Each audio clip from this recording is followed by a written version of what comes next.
Juan capítulo 11, y vamos a ver los versículos 25 al 27, esa es la base. El título es Cristo, la resurrección de la vida, así se quedó el domingo.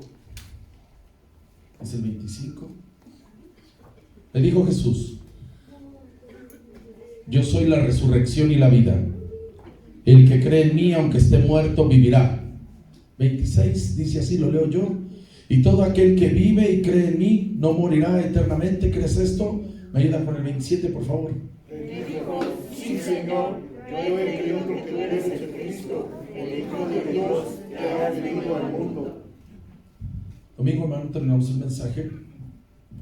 Estamos hablando de cómo Cristo resucitaba a los muertos y lo hacía de una forma impresionante. Y veíamos, hermano, cómo la religión lo persiguió por ese hecho de levantar muertos, ya que son tremendas señales. Por ahí se levantó un loco, ¿verdad? Ya en Israel, que es el Mesías, y el Señor dijo que muchos iban a decir para que no creyéramos. Esos prodigios, hermano, que él hacía, el Señor Jesús, a más de uno dejaba boquiabiertos, porque cada uno va en contra de la lógica. Los milagros y las señales van en contra de la lógica, como el abrir el mar, la manera en que lo hace y luego lo seca. Todo va en contra de lo natural, va en contra de toda la ley. La manera en que se va el Señor Jesús va en contra de la ley de la gravedad. Una nube es gas, viene una nube, se lo lleva en contra de la ley de la gravedad. Todo lo que él hace, hermano, no tiene explicación. Y vimos las cuatro resurrecciones. Le voy a hablar de 7, son 4 las que vimos. La primera que vimos fue la resurrección de la hija de Jairo. Número 2, el hijo de la viuda de Naín. Número 3, de Lázaro. Y vimos la más poderosa, la del Señor Jesucristo. Así que vamos a continuar. La número 5 es la resurrección de los santos que estaban en Jerusalén. Aquí hay algo difícil de explicar, pero vamos a echarle ganas. Vamos a Mateo capítulo 27. Hubo una resurrección que nada más lo registra el Evangelio de Mateo. Mateo 27.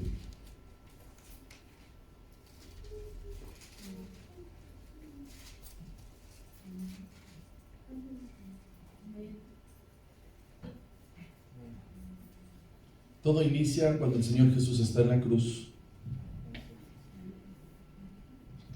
Dice así, versículo 46, Mateo 27, versículo 46. Señor Jesús está en la cruz.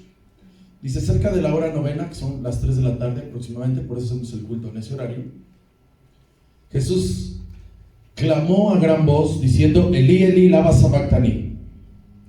Esto es: Dios mío, ¿por qué me has desamparado? Y algunos de los que estaban allí decían al oírlo: a Elías llama a este. Y al instante, corriendo uno de ellos, tomó una esponja y la empapó de vinagre, y poniéndola en una caña la dio a beber. Pero los otros decían: deja, veamos si viene Elías a librarle. Mas Jesús, habiendo otra vez clamado a gran voz, entregó el espíritu. He aquí que el velo del templo se rasgó en dos, de arriba a abajo. La tierra tembló y las rocas se partieron. Aquí está lo que voy a resaltar. Y se abrieron los sepulcros de muchos cuerpos de santos que habían dormido. Dice ahí que se levantaron cuando él entrega su vida. Ahorita vamos a aclarar esto. Dice el 53. Y saliendo de los sepulcros, ¿hasta cuándo salieron? Dice ahí, después de la resurrección. Primero se abrieron las tumbas, las criptas, y salieron hasta después de la resurrección. Y vinieron a la santa ciudad, o sea, Jerusalén. ¿Y qué hicieron? Dice: aparecieron a muchos. Y el centurión los que estaban con él guardando a Jesús, visto el terremoto y las cosas que habían sido hechas, temieron en gran manera, diciendo: verdaderamente este era el Hijo de Dios. Y estaban allí muchas mujeres mirando de lejos, las cuales habían seguido a Jesús desde Galilea sirviéndole, entre las cuales estaban María Magdalena, María la madre de Jacobo, no era Keila y Joana, madre de Jacobo y de José, la madre de los hijos de Zebedeo. Cuando llegó la noche, vino un hombre rico de Arimatea llamado José, que también había sido discípulo de Jesús. Este fue a Pilato y pidió el cuerpo de Jesús. Y entonces Pilato mandó que le diesen el cuerpo. Y tomando José el cuerpo, lo envolvió en una sábana limpia y lo puso en el sepulcro nuevo que había labrado en la peña. Y después de hacer rodar una gran piedra en la entrada del sepulcro, se fue. Y estaban allí María Magdalena y la otra María sentadas delante del sepulcro. Sigo leyendo, 62. Al día siguiente, que es después de la preparación, se reunieron los principales sacerdotes y los fariseos ante Pilato, diciendo: mire cómo estaba el zócalo. Señor, nos acordamos de aquel engañador. Dijo, viviendo aún, después de 3 días resucitaré. Manda pues y aseguraré el sepulcro hasta el tercer día, no sea que vengan los discípulos de noche y lo hurten y digan: el pueblo resucitó de entre los muertos. Eso dijeron los religiosos. Y será el postrer error peor que el primero. Y Pilato dijo: ahí tenéis una guardia asegurando como sabéis. Lean 66, por favor. Entonces ellos fueron y aseguraron el sepulcro, sellando la piedra y poniéndola a guardar. Con todo y todo se levantó el Señor, ¿verdad? Lo que le voy a enseñar, hermano, tremendo misterio de este prodigio, que es para muchos difícil esta escena que les toca. Dice que se levantaron muchos santos, posiblemente, hermano, posiblemente. Se levantaron los que no tenían mucho de haber muerto, porque el cuerpo se descompone, o sea, de inmediato alguien cuando muere su cuerpo no funciona, y ya ve como dice la tercera de los Efesios, que el muerto y el arrimado, ¿cómo dice? Bueno, entonces no está en ningún lado, pero bueno. Y eso es real. Un cuerpo muerto, después de un tiempo, huele mal. Por eso decía el Señor que no levantaron a Lázaro porque tenía 4 días y no se había bañado el cochinote. Decía no. Entonces imagínese, hermano, que se abre el sepulcro, resucita el Señor y salen algunos santos y de repente unos ya están en el frontón, los más vagos en el billar, las mujeres en el salón de belleza porque se habían pasado unas horas ahí. Otros tal vez se fueron a la plaza, porque saben que en las plazas pues venden una serie de maravillas como elotes con chile. Hay unos elotes, como diría que él, a mí me lo da en vaso. Quiero un elote pero en vaso. Tal vez otros tomándose una limonada. Imagínense esos eventos donde en la ciudad hay un montón de personas que murieron y se levantan y ahora andan caminando con ropas mortuorias, ¿verdad? ¿Cuántos de esos que se murieron en ese tiempo ahora estaban en la plaza tomándose un coco bien frío? Vamos a la palabra. Estamos en el 27 de Mateo. Así está nuevamente, versículo 52. Dice: y se abrieron los sepulcros y muchos cuerpos de los santos, aclaro ahí, ¿de quiénes eran los que se levantaron? Se refiere a personas de fe, no es cualquier santo. Dice de los que habían dormido. Acuérdense que en el término de nosotros los creyentes no morimos sino dormimos. Esos que habían dormido, ¿qué pasó? Y saliendo de los sepulcros, y aquí aclaro, primero se abrieron los sepulcros y luego salieron de los sepulcros. Después dice de qué el versículo 53, y vinieron a la santa ciudad. ¿Y qué pasó? Eso es poderoso. Ahí está la escena, hermano, pero dice claramente cómo está el Señor en la cruz. Entrega su vida, se abren los sepulcros, hasta que Él resucita son levantados esos. Y fue por los siguientes días. Así que imagínense ahora, piense un poco en el administrador del cementerio del panteón. Cuando vio que se estaban abriendo los sepulcros, no sé si ya había diabetes, pero posiblemente se desmayó. Al ver tales escenas, se imagina que estaba él ahí y tuvo que hablar por teléfono al 911 y decir: creo que se abrió el sepulcro de mi suegra, no sé nada. Ya imagina el reporte del administrador al municipio con esa alarma, con ese medio, hermano, con esa angustia, hermano. No entendía posiblemente lo que estaba pasando, hermano, pero lo que estaba sucediendo es, hermano, lo que le prediqué el domingo, que Él es la resurrección y la vida. Mire, hermano, lo grandioso mientras estaba el Señor, hermano, cómo se abrieron eso. Y después, cuando Él se levanta, se levantan los demás. Y no se levantaron antes, hermano, porque tenían que esperar, porque el Señor Jesús es el primogénito de entre los muertos, porque Él es la resurrección y la vida. Ahora fíjense lo que le voy a decir, hermanos. La resurrección no es una doctrina evangélica. No entra, hermano, en las doctrinas fundamentales.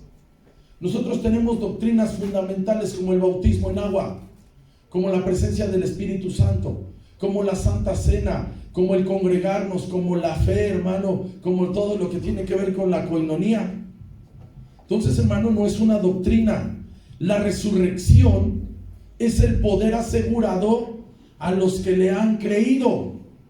Por eso dice ahí que el que esté, aunque esté muerto, el que ha creído en Él, aunque esté muerto, ¿qué dice? Vivirá. Entonces no es una doctrina evangélica, hermano, es algo que nosotros tenemos asegurado. Yo sé que usted a lo mejor no compra seguros, ¿verdad? Por ahí una persona dijo, los seguros se compran para no usarlos, ¿verdad? Usted no compra un seguro para su auto, dice que tal vez choque 3 o 4 veces. Usted llega, hermano, a la fe, y de inmediato usted debe de saber que si algo tenemos seguros, todos los que hemos creído en el Señor Jesucristo, en su vida, en su obra, hermano, usted y yo, aunque estemos muertos, Él nos va a levantar. Él nos va a levantar, hermano. Qué bendición va a ser. A lo mejor nos dicen, yo no quiero ver al anticristo, yo me quiero morir con la muerte del justo. Me echaron mi cobija y ya no despertó el viejito. A muchos, ¿verdad?, que sí nos gustaría el rapto. Otros dicen, no, es que yo el anticristo como que me van a sellar, de todos modos nos vamos a morir. Te van a sellar o te van a matar, entonces de todos modos nos vamos a morir. Así que, como dijo el chino, que todo el mundo le dé cuello. La resurrección, hermano, es una convicción, es una seguridad que no la tiene nadie, hermano, de los movimientos de fe o lo que le llaman religiones. No lo tienen, hermano. Mire, vamos a la palabra, vamos a la primera carta a los Corintios.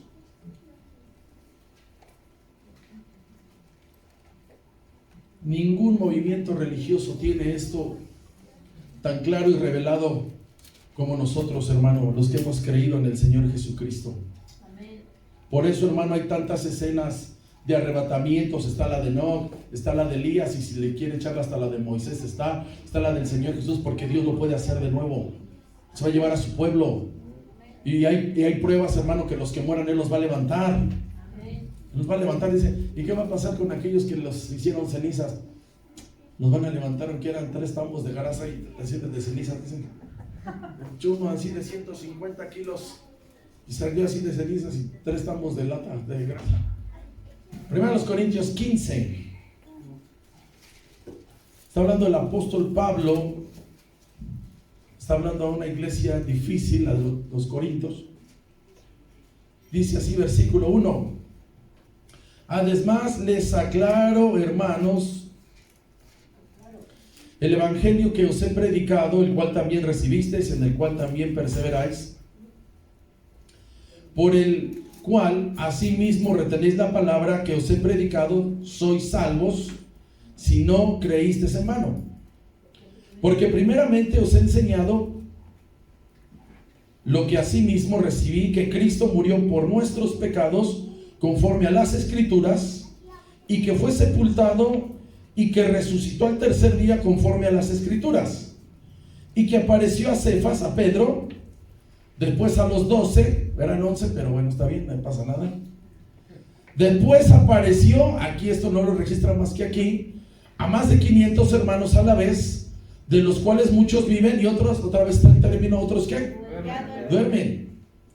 Después apareció a Jacobo, después a todos los apóstoles, y al último de todos, como un abortivo, dice el apóstol Pablo, dice, me apareció ahí. Brincamos al 12. Dice, pero si se predica de Cristo que resucitó de los muertos, como algunos dicen de entre ustedes, que no hay, que dice. O sea, había dentro de la iglesia unos que no creían en la resurrección. Porque si no hay resurrección de muertos, entonces dice ¿qué? Tenemos que creer, hermano, que hay resurrección. Y si Cristo no resucitó, entonces dice, vana es tu predicación, vana también es tu fe. Y si somos hallados falsos testigos de Dios, porque hemos testificado de Dios que Él resucitó a Cristo, al cual no resucitó, sino en verdad los muertos no resucitan.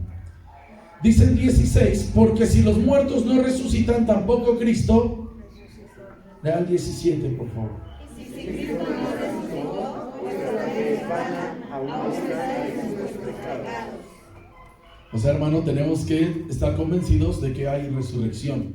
Porque si alguien de los de aquí, de los evangélicos, dice, no, hermano, yo creo todo, pero en la resurrección ahí sí ya no. Vana es la predicación, vana es su fe. Entonces, hermano, fíjese cómo está el Señor enseñándonos esto. Yo sé que usted recuerda que el Señor Jesús, antes de irse ahí por Juan 14, les dijo a los discípulos con toda humildad, dice, mayores cosas ustedes van a hacer que yo. Con toda humildad. Normalmente el hombre no piensa así. Te ha ido bien en la vida, te paras en tu tabique perdiendo el piso y dicen, difícilmente van a hacer lo que yo he hecho y a demostrar lo que yo he hecho. No, el Señor Jesús, Él es todo lo contrario. Él dice con toda humildad, pónganse contentos porque mayores cosas harán. Así que, hermano, vino la era apostólica y siguió el asunto de la resurrección. Número 6. Vamos a ver una resurrección, la resurrección de Dorcas, que está en Hechos capítulo 9.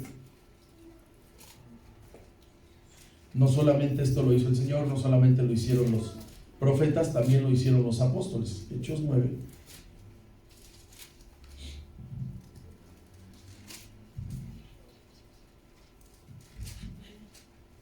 Dice el 36. Dice, había entonces en Jope una discípula llamada Tabita. No sé si se llamaba Gustava, no sé. Aquí está el Gustavito, pero no sé si era Gustavita. Que traducido quiere decir Dorcas. Esta abundaba en buenas obras y limonas que hacía, vea el propósito de su vida. Y aconteció que en aquellos días se enfermó y murió. Después de lavada, la pusieron en una sala. Y como Lida estaba cerca de Jope, los discípulos, oyendo que Pedro estaba allí, enviaron a 2 hombres a rogarle, decirle, no tardes en venir a nosotros. Le han de haber dado más explicaciones.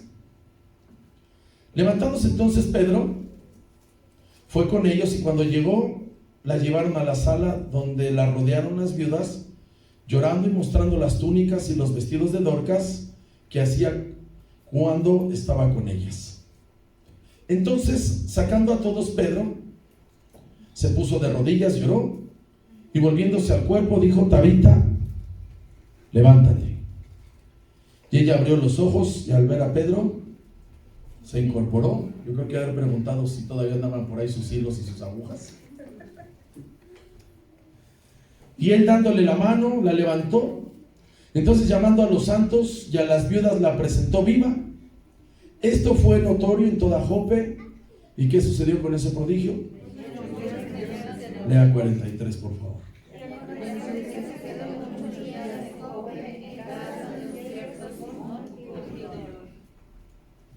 Ahora fíjese, hermano, ya vimos todo lo demás lo hizo el Señor Jesús. Las 5 resurrecciones las hizo Él. Ya se las numeré. Y aquí, hermano, vea cómo el nivel de siervos que habían creído, hermano, ellos no eran la resurrección y la vida, pero dentro de ellos estaba el que sí es la resurrección y la vida. Amén. Y esto pasó, hermano, el levantar un muerto pasó por 2 ocasiones.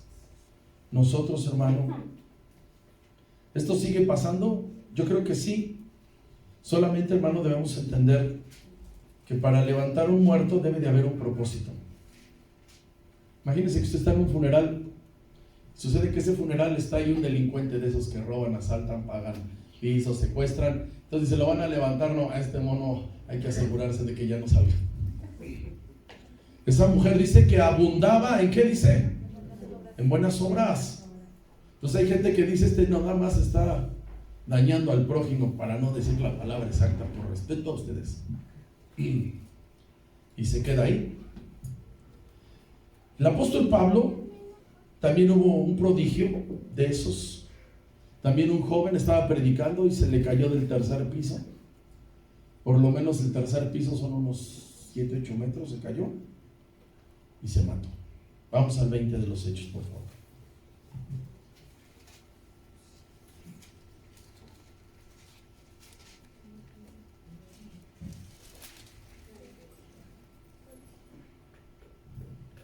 Dice así, versículos 9 al 12. Dice el 9, dice un joven llamado Eutico, que estaba sentado en la ventana, la predicación, rendido de un sueño, ¿cómo? Por cuanto el apóstol Pablo, ¿qué? Se le alargó el discurso, se le alargó la predicación, vencido del sueño, cayó y dice, ¿de qué distancia? Y fue levantado, ¿cómo dice? Muerto. Entonces tuvo que parar la predicación, descendió Pablo, se echó sobre él y abrazándolo dijo, no os alarméis, pues está como vivo. Y después de haber subido y partido el pan, comieron, volvió a predicar, como dice ahí, para que no se quejen que uno se tarda 50 minutos. Ahí les encargo. Predicó, hermano, primero hasta las 12 y luego de ahí dice, ¿hasta qué horas? Hasta que rayaban las 6 de la mañana, 5 o 6 de la mañana. Y así salió y llevaron al joven, ¿cómo? Vivo. Y fue grandemente consolados, hermano, porque eso sigue pasando, sí. Solamente, hermano, que ahora debe de entrar un propósito grande. No es un espectáculo, porque hay quien sí se atreve. No siempre es así, hermano. Debe de haber una convicción en tu espíritu para decir, ¿saben por qué, hermano? Usted sabe que el vivir en Cristo es una bendición y el morir, ¿qué dice? Entonces todos nos vamos a ¿qué, hermano? A morir. Y si se acabó tu propósito, hermano, gloria a Dios. Si Dios va a hacer algo y va a usar a alguien de esa manera, hermano, debe haber una convicción bien fuerte. Entonces, hermano, así ha pasado y así ha sucedido todo este tiempo, sigue habiendo, gloria a Dios, y Dios sigue levantando muertos, Dios sigue levantando muertos, hermano, porque Él es la resurrección y la vida. Vamos a llegar, hermano, al 7, que es el gran acontecimiento. Ya vimos todos cómo el Señor los fue levantando, porque Él es la resurrección y la vida. Desde el Antiguo Testamento se arrebataron a Enoc, arrebataron a Elías, siempre anunciando, hermano, en el caso de Enoc, que antes de que llegara el gran juicio o el diluvio, vino el arrebatamiento. Es igual, los que estén vivos van a ser arrebatados, y los que estén muertos van a ser, ¿cómo, hermano? Levantados, porque es la resurrección de la vida.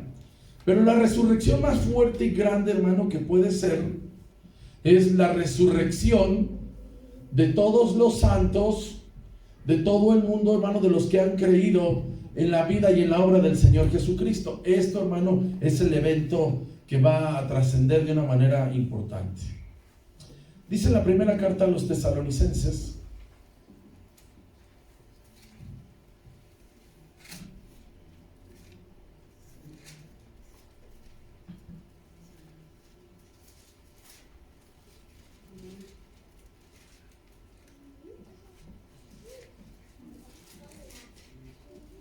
capítulo 4. Los tesalonicenses eran unos hermanos. Se puso tan grande la cuestión de que Cristo viene, que dejaron sus trabajos. Y entonces ya los hermanos, como se les fueron acabando las fuerzas o la unción, como quieran, empezaron a estar de más tiempo en las casas. Y el apóstol Pablo los ordena y les dice que el que no quiera trabajar, dice, que tampoco, ¿qué? Porque ellos pensaban que la manifestación de Cristo no iba a tardar. Y no, aquí, hermano, esto es como ladrón en la noche. Dice ahí, hermano, 1 Tesalonicenses capítulo 4, versículos 13 al 18. Dice el 13, dice, tampoco queremos, hermanos, que ignoréis acerca de quiénes, los que ya están descansando, para que no estén tristes como los otros que no tienen ¿qué? O sea, hermano, aunque te cueste, tú vas a volver a ver a tus suegras, y en mi caso ya fue así. Ten esa esperanza, ¿sí o no? Ahora no dicen nada, 2, 3 que aquí tienen sus suegras que quieren llegar todavía, que los dejen entrar. No se entristezcan como los que no tienen ¿qué? Vas a volver a verlos.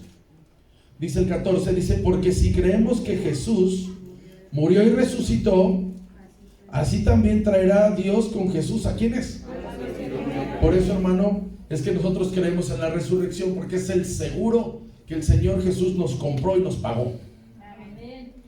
Por lo cual decimos esto en palabra del Señor, que nosotros que vivimos, que habremos quedado hasta la venida del Señor, no precederemos a quienes. Los que durmieron, hermanos, son los que se levantan primero. Y dice el versículo de la gracia, el 16. Porque el Señor mismo, con voz de mando, con voz de arcángel y con trompeta de Dios, descenderá del cielo. ¿Y qué dice ahí, hermano? La gran resurrección, hermano, son de los que le han creído, o sea, usted y yo. Usted y yo, hermano, vamos a ser levantados porque le hemos creído. Así que, hermano, ese es el día más esperado del pueblo de Dios, cuando su pueblo va a ser levantado de una forma nunca antes vista. Ahora fíjese lo que le voy a decir. Aquí entra algo, hermano, dejar en claro a ustedes que cuando usted y yo ya no estemos, dejamos las indicaciones de que nos den cristiana sepultura. O sea, tierrita. Si alguien dice, no, es que yo me voy a incinerar, perdón, hermano, va en contra de lo que Dios ha determinado. Si alguien dice, bueno, es que mis hijos, ya ven que luego tenemos aquí hermanos con fe, pero en su casa tienen unos incrédulos, de esos necios que no entienden, y cuando menos se da uno cuenta ya tomaron una decisión. No se preocupe, todos nos van a levantar, pero usted y yo, hermano, nos hacemos responsables de que nos echen tierra. Mire, ya quien está casado no necesita que le hagan eso en vida diaria. De todos modos vamos a ser levantados, amén. Dios, hermano, aquí está diciendo, haciendo que Él puede hacerlo de nuevo una y otra vez, resucitar y levantarnos a los que durmieron y a los que estén vivos, hermano. Dice ahí, hermano, va a venir el rapto, Él los va a llevar, sea de una o de otra forma. ¿Él qué, hermano? Nos va a llevar. Estamos ahí, hermano, porque Él es la resurrección y la vida. Él nos va a llevar. Entonces, hermano, todo esto va a cambiar. Todo esto, hermano, lo tiene la fe evangélica. Por eso, hermano, cuando son los funerales, usted y yo tenemos una convicción diferente. Aunque nos duela, aunque sabemos que nos va a extrañar, usted y yo sabemos que vamos para el mismo lugar siempre y cuando estén en Cristo. ¿Están ahí, hermano? Entonces, hermano, le vuelvo a recordar que el pueblo de Dios va a ser transicionado. Ya esté que estés vivo y venga, hermano, los últimos días, de todos modos vas a ser transicionado. Si tú mueres, vas a ser transicionado. Nada más, hermano, es que uno tiene la convicción de que Cristo Jesús, hermano, es la resurrección y la vida. La resurrección de los muertos, de nosotros, del pueblo de Dios, fue profetizada con el profeta del nombre bonito. Vamos allá al capítulo 12. Raúl no está, ya lo busqué por todos lados. Bueno, en el primero de las crónicas hay un montón de nombres y ahí está Raúl. Se meten a quererme machucar. ¿Qué pasó? Daniel 12, estamos ahí. Dice el versículo 2: y muchos de los que duermen, ¿en dónde? ¿Serán qué? Unos para vida eterna y otros para qué? Todos van a ser resucitados. Todos, pero fíjense, te lo voy a aclarar algo. Unos para vida eterna y los otros para vergüenza y confusión. Los entendidos resplandecerán como el resplandor del firmamento, y los que enseñan la justicia a la multitud como las estrellas. ¿A dónde dice?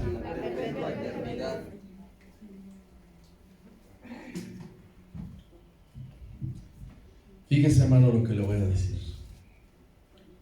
Aquí está la pequeña diferencia de nosotros, el pueblo de Dios, a cualquier movimiento religioso. ¿Cuántas cosas usted ha oído? ¿Cuántas y cuántas cosas a usted que le da risa?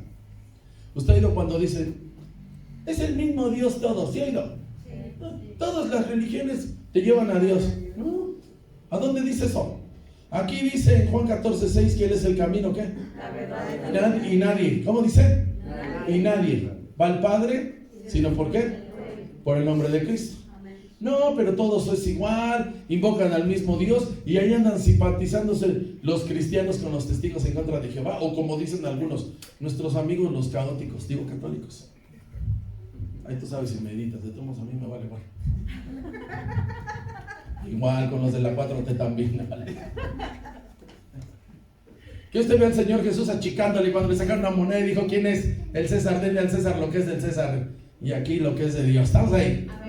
Entonces todos te empiezan a decir que todas las religiones son iguales, que los testigos de Jehová también alaban a Jehová, que los mismos musulmanes alaban a Alá y que también es el mismo Dios. No. Aquel que no diga que Cristo es su Señor, no aparece en el libro de la vida.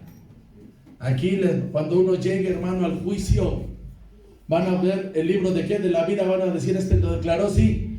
Cuando tú te bautizas, es cuando te inscribes en el libro de qué, de la vida, ahí están las inscripciones. Y luego viene, hermano, toda la perseverancia de los otros libros que tú tuviste en servicio, en todo lo que tú te esforzaste. Ahí viene el asunto. Entonces, ahí hay todos, están en la ley del karma. Otros en la ley de la reencarnación, y uno los ve tragar y dice, sí, en otra vida fue anaconda.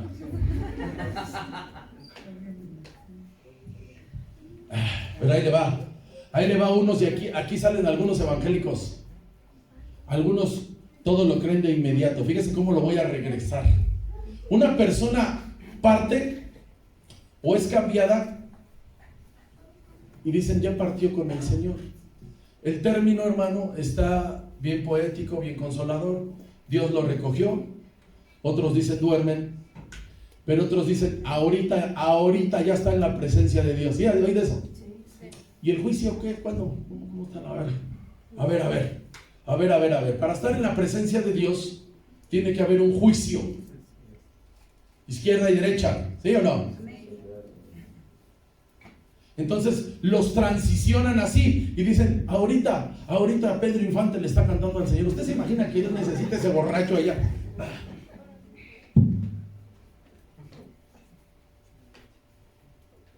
Ese asesino ahorita con 9 no sé qué, 9, de ahí sacarlo del Teletón, lo sacamos de ahí del purgatorio donde van las pulgas y lo meten a la presencia de Dios los 9 días, y lo más padre de todo eso es la tamaliza, ¿sí o no? Todo de inmediato, ¿se da cuenta? Entonces los que están en Cristo duermen y van a ser levantados. Entonces todos dicen, ya está en la presencia de Él. A ver, ¿siguen ahí? Sí. Nosotros vamos a ser resucitados, pero vamos a ir, diga, al juicio. Dios es el que va a determinar izquierda o derecha, a su presencia, a estar en la eternidad o al lago de fuego. ¿Cómo va a ser que ahora un asesino ya está en la presencia de Dios y luego lo van a tener que bajar de la presencia de Dios al infierno, por decir lo que está así, por decir lo que está aquí abajo? Bueno, depende con quién vivas. O sea, está en la presencia de Dios y hasta que venga el juicio, no. Uno se queda dormidito, te van a levantar ya sea para eternidad o para vergüenza. Así que, hermano, hay lugares especiales. ¿Siguen ahí, hermano? Sí. Pero la cuestión es no desviarse. Vamos a ser resucitados. ¿Siguen ahí? Sí. Está en la presencia de Dios. ¿Sí, te llegaron eso, sí o no?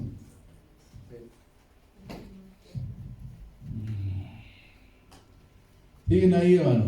No sé, que cuando está el funeral ya ni sabemos qué decirle, ¿verdad? Se murió el esposo y van con la esposa. Hay muchos días de estos, ¿sí? Ese era un viejo molón y latoso. O al revés, ay. Me encanta el silencio cuando quieren mostrar el matrimonio perfecto.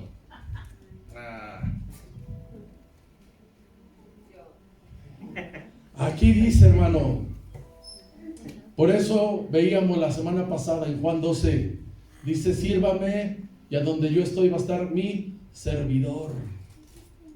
Para el cielo, hermano, van a los que le dieron su vida al Señor, y apúntenle ahí, y los que le sirven. Porque van a entregar premios, galardones. Digan, los que le sirven.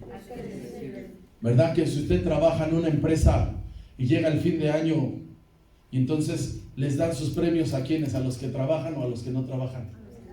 No van a poner aquí, ay, mira, aquí está esta persona solamente venía así un día no. No. Los premios son ¿a quiénes? A los que trabajan. Siguen ahí. Vamos a ser despertados para ir al juicio. Y vienen las recompensas. Por eso, hermano, la recomendación es que nosotros, hermano, hemos creído, hermano, en el autor de la vida. Se llama Jesucristo. ¿Quién va a aplaudir esta?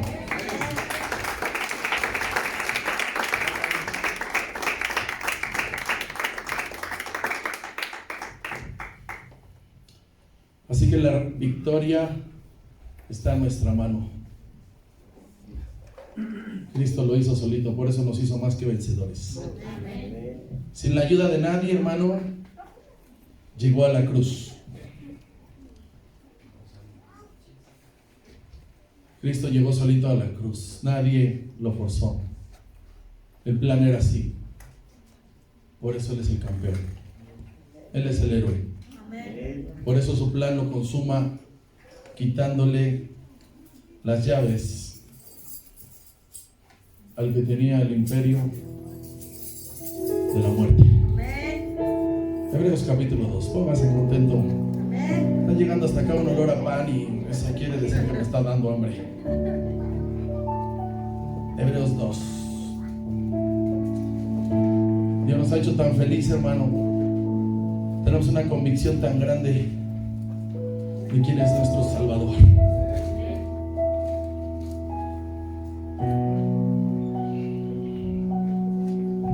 ¿Por qué murió Cristo? Porque entregó su vida.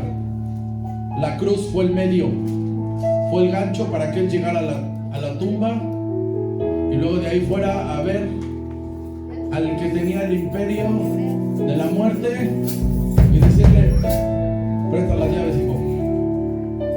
Ya está ahí, 2:14. Dice: así que por cuanto los hijos participaron de carne y sangre, Él, o sea Cristo, también participó de lo mismo para destruir por medio de la muerte ¿a quién? Esto es ¿a quién? Al diablo. Eso es poder. Tenemos que entender esto, hermano, que había un emperador desde Adán hasta el Señor Jesús, y el emperador de la muerte de esos miles y miles de años era el diablo. Así que quien vino a derrotarlo es el Rey de Reyes, el unigénito, el poderoso, el Salvador, el campeón. Todo había que hacerlo llegar como un cuerpo humano. El diablo derrotó a Adán, por eso es que Cristo es el nuevo Adán. Y así que, hermano, esto no está difícil para entender. Adán fue derrotado en carne y sangre. Cristo lo hizo igual. Él también se presentó en la cruz, su cuerpo fue desfigurado, su sangre fue derramada, hermano. Y entonces, así que no solamente, fíjense, entiendan esto, no solamente había que derrotar al emperador de la muerte, había que humillarlo. Así que me disculpan los que tienen décadas en el evangelio si no lo sabían. Fíjese lo que hace el Señor Jesús. Por eso es tan importante cuando tú te aseguras que le predicas a alguien. No es exactamente que le digas acepta al Señor como tu Salvador. No. Lo que tú estás haciendo es que lo estás sacando, porque lo vas a sacar del imperio de la muerte y lo vas a pasar al imperio de ¿dónde, hermano?